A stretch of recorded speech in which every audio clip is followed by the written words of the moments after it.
சார்பில் முத்தமிழ் கலைஞர் 101வது பிறந்தநாள் விழா திருவுருவப் படத்திற்கு மலர் தூவி மரியாதை செலுத்தி அறுசுவை உணவு வழங்குதல்.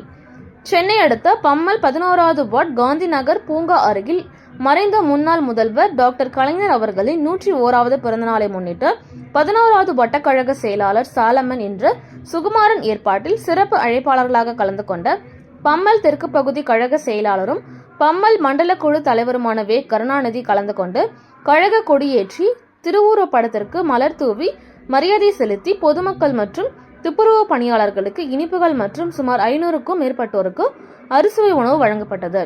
இந்நிகழ்ச்சியில் காஞ்சி வடக்கு மாவட்ட ஆதி திராவிட நல துணை அமைப்பாளர் வேகா தன்ராஜ், காஞ்சி வடக்கு மாவட்ட தகவல் தொழில்நுட்ப அணி ஒருங்கிணைப்பாளர் ரவிச்சந்திரன், 11வது வட்ட துணை செயலாளர்கள் பாபு, பூவம்மாள் மற்றும் கழக முன்னோடிகள் கலந்து கொண்டனர்.